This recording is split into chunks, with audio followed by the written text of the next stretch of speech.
Bem-vindos ao nosso TVB Entrevista, noite de quinta-feira, 8 de maio de 2025. Mais um programa para você, para nós conversarmos, sempre com um entrevistado especial, discutindo os principais assuntos que impactam a vida da nossa gente, do nosso povo querido, dos nossos telespectadores. Hoje, dia 8 de maio, dia histórico, já temos um novo Papa. Esse dia ficará marcado na história de muitas pessoas. Não é um dia comum, não é um dia qualquer. E é um dia muito especial. E a nossa entrevista também de hoje, ela é mais do que especial. A gente recebe aqui um grande amigo da cidade de Joinville, ele que já foi deputado federal, o nosso ex-deputado Rodrigo Coelho. Prazer te receber, seja bem-vindo aqui ao nosso TVB Entrevista. Boa noite, Wellington. Prazer estar de volta aqui na TVBE. Boa noite a quem nos acompanha. Uma alegria enorme estar aqui com vocês. Eu só vou pedir licença, telespectador, para chamar ele de deputado, porque eu tenho comigo que deputado é um cargo vitalício. Uma vez deputado, sempre deputado, né? Então, na conversa eu vou chamá-lo de deputado Rodrigo Coelho. Chama de Rodrigo, pode chamar de Rodrigo. Chama de Rodrigo, chama de deputado. Bom, enfim. Rodrigo, a nossa pauta hoje, ela é essa questão, esse estouro que deu a situação do INSS. Ninguém imaginava, ninguém esperava, mas, de repente, acontece uma operação, todo mundo fica pensando o que é isso, e eu estava conversando contigo antes aqui, essa é a ponta do iceberg, tudo que nós estamos vendo, tem muita coisa ainda para vir pela frente. Qual que é o panorama que nós temos hoje? Sem dúvida, Beto. É a ponta do iceberg. Infelizmente, é algo que dói na gente, dá uma revolta, porque mexe com as pessoas mais carentes, mais simples, pessoas que trabalharam a vida toda, desde muito jovens, e que quando aposentados ou pensionistas ou recebendo algum benefício por incapacidade, como mesmo a invalidez ou conhecido auxílio-doença, a pessoa que já não recebe muito, vou dar um exemplo, o salário mínimo é em torno de R$ 1.400, arredondando R$ 1.500. O teto do INSS deveria ser 10 salários mínimos, R$ 15.000, para ficar um cálculo mais simples de ser feito. Hoje o teto do INSS é R$ 8.000, não chega a 6 salários mínimos. Então há uma defasagem muito grande ao longo do tempo. Pessoas que se aposentaram lá com 10 salários, antigamente podia pagar sobre 20, por exemplo, e recebem menos hoje. Daí a pessoa é obrigada, às vezes, a fazer empréstimo consignado. Quando não há má fé de muitos filhos e netos, porque o juro é mais barato, é mais baixo dos empréstimos consignados, e pegam a senha e são vítimas da própria família, né, nesses empréstimos consignados, que também é uma bola de neve. E agora vem essa denúncia, essa bomba de 6 bilhões de reais, né? Que tu fala assim, nossa, 6 bilhões, não tem para imaginar, né? Os 6 zeros quando tem lá do lado. Antigamente, né, se falava lá na época do mensalão, do petrolão, Lava Jato, né? Desvio de milhões, né? Milhões aqui, milhões lá. Milhões. Milhões. Milhões. Hoje não se fala mais hoje em milhões. Bi. Caramba. A questão das emendas lá, que está tendo problema também, agora esse rombo aí, 6 bilhões, é muito dinheiro. E só que estão vendo já que é muito mais do que isso. Porque agora está apenas o início da investigação, foi feito busca e apreensão, a prisão de algumas pessoas, afastamento de outras, a própria saída do ministro da Previdência, Carlos Lupe. Por pressão, né? Por pressão, não aguentou, né, e certamente vai respingar nele. E já tem um histórico de alguns problemas na época do governo Dilma, e agora é esse. Porque, vamos dizer assim, essa engenhoca, né, que montaram aí, como tudo hoje é digital, é rastreável, hoje tudo é questão de computador, é impossível uma pessoa fazer isso na ponta só. Tem que ter alguém de dentro do INSS. Tanto que foi preso um policial federal. Sim. Né, o diretor de benefícios do INSS. O procurador-geral do INSS, imagina, o procurador-geral do INSS é aquele cara que faz um concurso, que ganha lá os seus 40 mil por mês, que é uma pessoa com uma formação acadêmica muito boa. Aí o afastado, né, o presidente do INSS, que é o órgão que devia zelar pela pessoa, pelos benefícios, e não, pega agora nessa lambança, né, de descontos indevidos, em muitos casos fraudulentos, porque falsificaram a assinatura da pessoa, ou a digital dela, ou a biometria, né, ou mesmo a face, quando se faz aquele do aplicativo, foi forjado isso. E muitas pessoas, né, e aqui fica, né, o alerta, é muito fácil a pessoa saber se ela teve desconto ou não. Está sendo bem divulgado, mas não custa ratificar aqui. Claro. A pessoa baixa o aplicativo do Meu INSS ou entra no site do Meu INSS, inss.gov.br, entra como? Com o CPF e com a senha Gov. Senha Gov, se a pessoa não tem, é importante ela criar, é gratuita, ela serve inclusive para assinatura eletrônica, para não precisar ficar portando a carteira de motorista, também está lá. Agora, na questão de imposto de renda, quem declara também usa a senha Gov, carteira de vacinação e muitas outras utilidades que lá tem. E com a senha Gov você acessa. E lá, agora está na página inicial, você aperta lá extrato de pagamento. Lá você vai olhar, né, se tem algum desconto que você não lembra, não autorizou, não desconfia. Então, o primeiro link tem lá, cancelar, bloquear benefício. E hoje, importante hoje, a conversa aqui, hoje foi noticiado que o INSS, a partir de terça-feira, né, terça-feira, dia 13 de maio, Sim. ele vai começar a notificar as pessoas que tiverem esses descontos indevidos. Para ressarcir, provavelmente? Vai ter o quê? Vai ter um prazo de... Vai avisar a pessoa. Sim. Né, a pessoa e a entidade, a pessoa, você fez esse empréstimo ou não? A pessoa disse não. Então, ele vai notificar a associação, a empresa, a confederação, o sindicato. Essa empresa tem 15 dias para se defender, dizendo que não, foi feito sim, está aqui a assinatura e tal. Senão, ela tem esse prazo para devolver o recurso, devolver o que foi descontado. Porque algumas delas, e aqui é importante deixar claro isso, algumas entidades são sérias. Tá? Claro. Algumas entidades, esse benefício, desconto... Não dá para generalizar, né? Colocar todo mundo agora no mesmo... Exatamente. Tem entidades corretas, sérias, do passado, né, que fizeram lá atrás e prestam serviços para a pessoa fez mesmo, às vezes lá no desconto 5, 10, 15 reais. Mas agora, a maior parte realmente foi provado que não tem desconto, foi fraudado, e a pessoa tem o prazo, eles vão ter o prazo de 15 dias para devolver. Pro INSS. Sim. A empresa, a associação, a entidade, essa ONG, vai devolver para o INSS. Eles estimam que a metade desse valor eles consigam recuperar. Por quê? Foram apreendidos barcos, né, carros, dinheiro vivo, bloqueado conta, inclusive criptomoeda.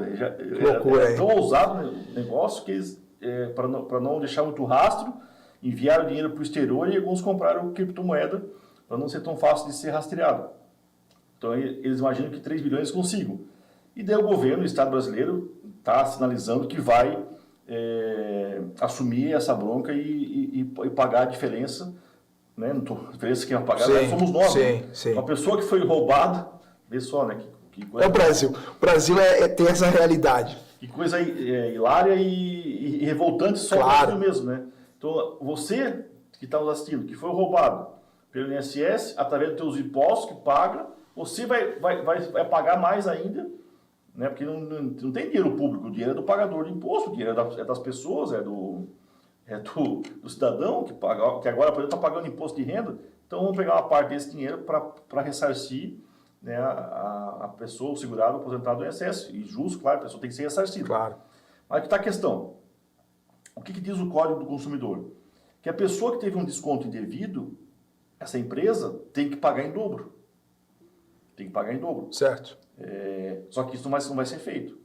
Né? E outra, quantas pessoas, e eu conheço várias, tá, que teve desconto maior, não foi de 5, 10 reais, foi de 8, 50, 70, peguei um caso de 97 reais a pessoa teve descontado. Todo mês? Todo mês, 2 anos.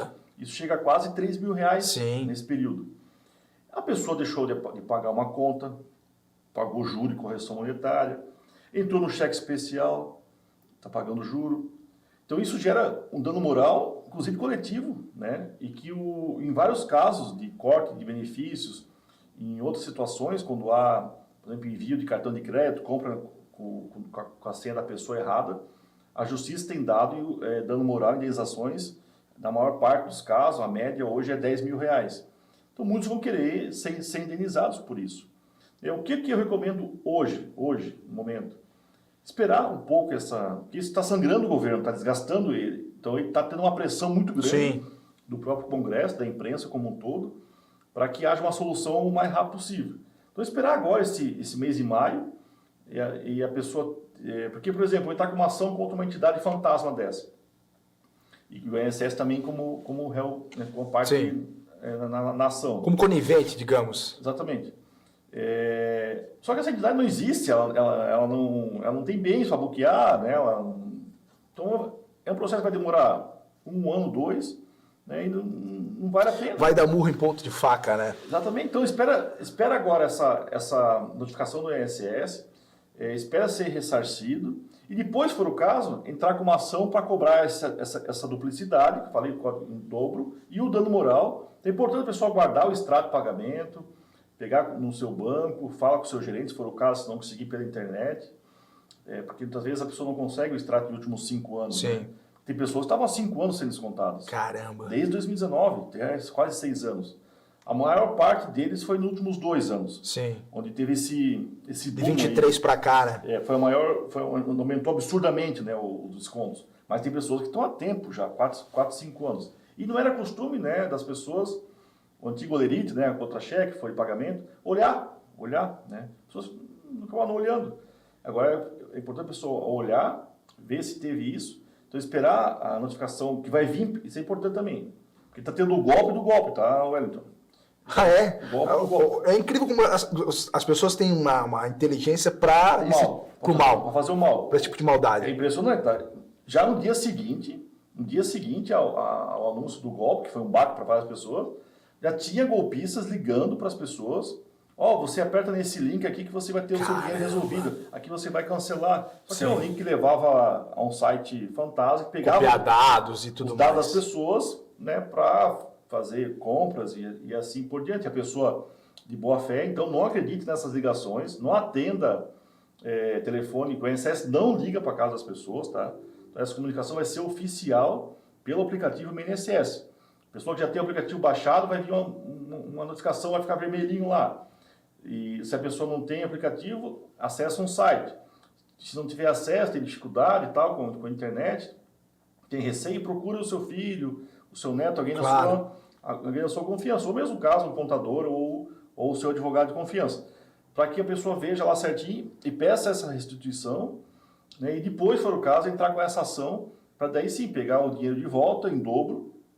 E o caso, se for, né, dano moral, ou mesmo se conseguir provar, por exemplo, eu deixei de pagar a conta de luz porque eu estava sem dinheiro em conta, né, entrei no cheque especial, enfim, ou tive meu nome negativado. Sim. Já teve o nome dela negativado, às vezes por R$50, esse desconto era feito por R$50, ela tem um dano moral provado já. Que abacaxi, hein, cara? E nem vai dar pra tomar suco no final ainda, né? Você vai descascar esse abacaxi. Mas deixa eu só voltar uma questão. A gente já vai voltar para esse assunto, mas é só uma curiosidade minha. Vamos lá. Tu estudou onde? Na UFSC. Na UFSC. Tá. Lá foi onde tu se formou e tudo mais. Já na faculdade, tu já tinha a ideia de seguir para... Porque o direito, ele dá essa possibilidade, né? Você pode ir para várias áreas. Tu pode ser advogado na área do esporte, que também dá grana pra caramba, pode ser, enfim, na área civil, criminal. Tu já tinha esse pensamento de ir para a área previdenciária? Sempre foi tua paixão, Rodrigo? Olha, é engraçado isso, Wellington. Quando eu entrei na faculdade em 98, não sou tão novinho assim não, meu pai já tinha um escritório, recém-montado, né? Sim. Advocacia da família, o pai Coelho Neto. Só que eu não fui para a faculdade, e a faculdade te abre muito o horizonte, claro. Assim, sabe? Né? Eu saí de casa, fui morar em Florianópolis, enfim, na época nem a BR era duplicada ainda. E no direito tu podia ser delegado, poderia ser futuramente, né? Qualquer área, enfim. Isso é importante. É um jovem que está nos assistindo, que está pensando em fazer faculdade. Eu recomendo muito o direito, porque ele te abre a possibilidade de fazer vários concursos, várias opções, né? Assim como outras, né? Mas o direito tem essa possibilidade. Então, por exemplo, eu comecei lá, eu queria atuar eu me apaixonei por direito penal. Muitos colegas de faculdade, o direito penal realmente ele é muito encantador, assim, o estudo dele, né? Mas eu nunca me via, né, como a juiz atuando mesmo defendendo alguém, né? Talvez como promotor, sim, né, na acusação, mas eu nunca me imaginei, né, defendendo, não faz parte do meu perfil, mas eu não condeno claro. Toda pessoa tem direito a um advogado e a sua defesa. Depois eu me encantei muito por direito ambiental. Né? Que legal. Tinha um professor a lei era recente, 95, tinha um professor muito bacana, era francês, inclusive, veio para o Brasil, e comecei a gostar muito, participar de seminários, enfim. Depois veio a paixão pelo direito internacional.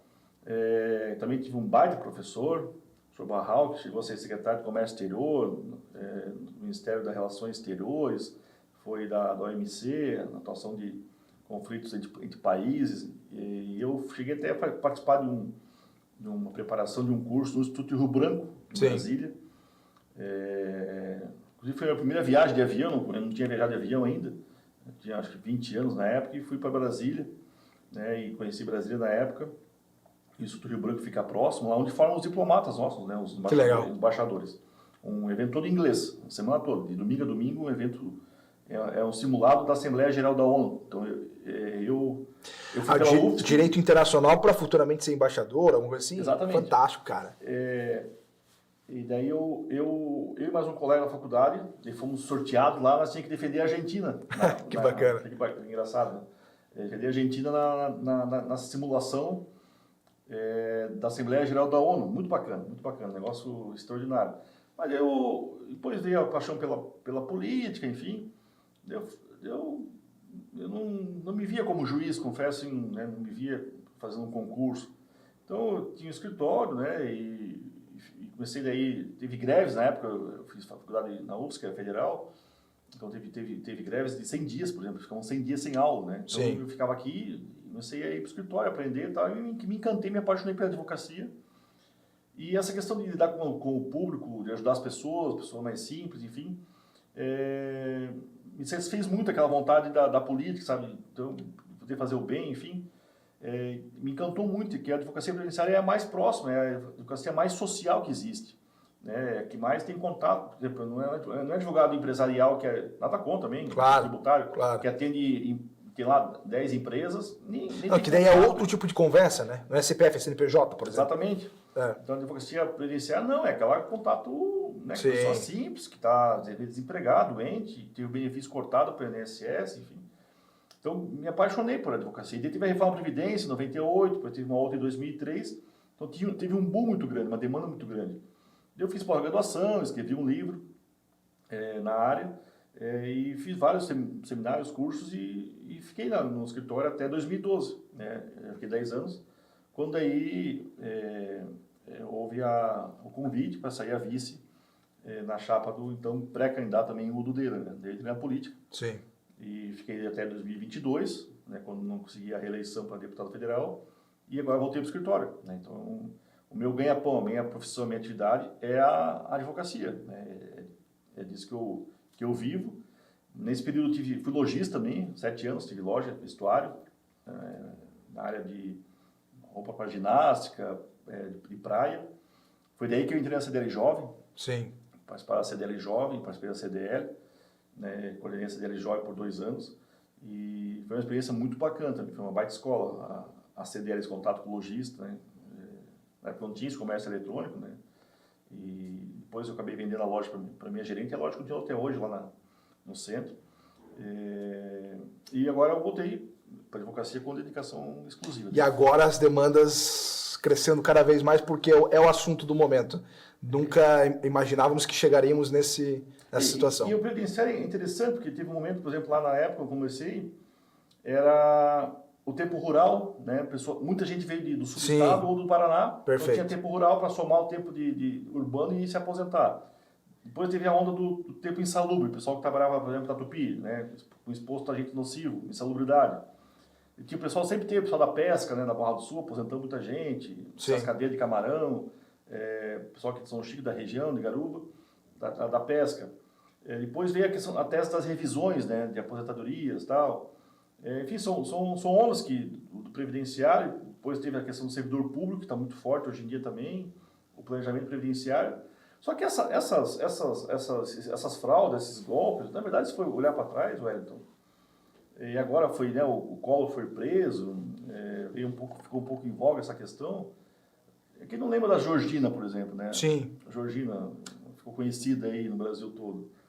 Então teve golpe lá na década de 90 já. Né? Depois teve o uso de dinheiro, recursos do INSS para a construção da Transamazônica, da Ponte Rio-Niterói, da usina de Itaipu, desvio dos recursos para outros fins, né? Então sempre teve algum escândalo, né, do INSS. Só que esse realmente ele chama atenção pelo envolvimento de pessoas graúdas, e como hoje está tudo informatizado, né? Porque o INSS, ao contrário das pessoas que as pessoas imaginam, e quem está prestes a se aposentar ou está doente, precisa do INSS, antigamente, né, de novo, né, mas tinha aquelas filas enormes no INSS. Sim, sim. Hoje essa fila é virtual, na verdade. Não era tão informatizado, né, o sistema, né? Pessoas chegavam lá 3, 4 da manhã para ser atendido. Hoje a fila é virtual, né? A fila está no INSS, está no aplicativo, no pedido virtual que é feito, protocolo, e na justiça. O INSS é o maior réu em ações no país. Mais do que qualquer telefonia, mais do que a Caixa Econômica, qualquer uma delas. Tem mais de 5 milhões de processos contra o INSS do Brasil. E a maior parte desses processos, a pessoa vão ter êxito, vão ter sucesso. Que é o caso do quê? A pessoa que está encostada, foi chamada pelo pente fino, foi cortado do benefício. Tem que entrar com uma ação na justiça, com o seu médico, atestado, para provar a incapacidade. Né, que é o tempo insalubre, que o INSS nega a maior parte das vezes. A questão do tempo rural, que o INSS exige ser o documento no nome da pessoa e não dos parentes, muitas vezes. E como é que um jovem vai ter uma terra no nome dela? Sim. E assim por aí. Agora vem essa questão dessa fraude, desse desconto. É um assalto, né? Um assalto em massa. Nós temos que fazer intervalo. Você pode participar no 3451-9400. A conversa está ótima, recebendo aqui o advogado previdenciário Rodrigo Coelho, ex-deputado federal, muito ajudou a cidade de Joinville, daqui a pouquinho a gente vai falar sobre isso também, e também o estado de Santa Catarina. Nosso intervalo é rápido, enquanto isso você participa, eu vou ali e volto já, não saia daí, daqui a pouquinho voltamos.